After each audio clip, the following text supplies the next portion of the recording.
சாரிபாத்து விதவை வீட்டுக்கு எலியாவை அனுப்புறாரு. ஏன்னா இப்ப சாரிபாத்து விதவை வீடு இடிக்கப்பட்டு போய் கிடக்கு. என்ன இடிக்கப்பட்டுனா அங்க இனி வாழ்வு இல்ல, அங்க ஒண்ணுமே இல்ல, எல்லாம் முடிஞ்சு போன கணக்கு. அல்லேலூயா சொல்லுமா. இனி அந்த வீட்டுல மரணம் ஒண்ணு இருக்கு. ஆமென். அப்ப இந்த மரணத்தை ஜெயிப்பதற்கு, அந்த குடும்பத்தை கட்டுவதற்கு ஒரு எலியா தேவை. அல்லேலூயா சொல்லுங்களேன். அந்த அம்மா சொல்லுங்கறாங்க, சாப்பிட்டு நாங்க சொல்லுங்க சாப்பிட்டு நாங்க சாவ போறோம். எத்தனையோ குடும்பம் சொல்லி இருக்கோம், நம்ம எல்லாம் சொல்லாதால சொல்லுங்க. யாரெல்லாம் செத்தா நல்லா இருக்குன்னு ஜெபம் பண்ணிருக்கீங்க? கைய தூக்கி ஒத்துக்க இயேசு நாமத்துல. செத்தா நல்லா இருக்கும் அப்படின்னு நான் ஜெபம் பண்ணிருக்கேன். ஆண்டவரே ஆள்றத விட செத்தா நல்லா இருக்கு ஆண்டவரே அப்படின்னு சொன்னதுங்களா? இல்லையே சொல்லுங்க. ஆண்டவர் நம்ம ஜெபத்தை கேட்டு இருந்தா என்ன நடந்திருக்கும்? ஆண்டவர் கேட்டார் நம்ம ஜெபத்தை, ஆமென் என்ன நடந்திருக்கு? அடுத்தது 1000 முறை செத்துருக்கணும் நம்ம. அவன் நம்ம அப்படிதான் ஜெபம் பண்ணிருக்கான்.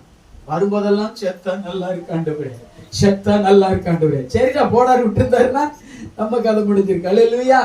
இப்ப சாரிபாத்து விதவையும் அந்த அம்மா அப்படிதான் ஜெபம் பண்ணிருக்கு.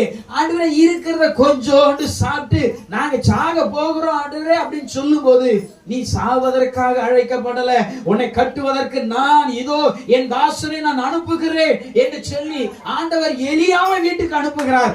எலியா அந்த வீட்டுக்குள்ள வரும்போது சாவு வெளியே போகுது, வாழ்வு அந்த வீட்டுக்குள்ளே பூத்து குலுங்குகிறது. அல்லேலூயா. தேவன் ஒரு மனுஷனை கட்ட வேண்டும் என்று தீர்மானித்து விட்டால் உங்கள் வீடுகளிலே இனி சாவு இருக்காது, இனி பூத்து குலுங்குகிற வாழ்வு உண்டாகும். அல்லேலூயா. தேவனுடைய வார்த்தை, தேவனுடைய சத்தியம், தேவனுடைய வசனம் எந்த வீட்டுக்குள்ள வருகிறதோ அந்த வீட்டிலே வாழ்வு என்கிற சமாதானம் பூத்து குலுங்கும். ஆமென். அப்பதான் அந்த அம்மாவுக்கு தெரிஞ்சது, தேவன் நம்ம குடும்பத்தை கட்டுகிறார். எத்தனை பேர் சொல்ல முடியும், ஆண்டவர் என் குடும்பத்தை கட்டுறாரு? பக்கத்துல கை பிடிச்சு சொல்லுங்க, உங்க குடும்பத்தை கர்த்தர் கட்ட போகிறார். இதுவரை நீங்க நினைத்ததை விட, இதுவரை நீங்கள் யோசித்ததை விட, இதுவரை நீங்கள் பிரயாசப்பட்டதை விட கர்த்தர் இது முதல் உங்க குடும்பத்தை, உங்க ஊழியத்தை, உங்க வேலையை, உங்க பிசினஸ், உங்களுடைய நேரங்களை, உங்களுடைய காலங்களை, உங்களுடைய பிள்ளைகளை, உங்களுடைய சந்ததிகளை கர்த்தர் இது முதல் கட்டுவார்.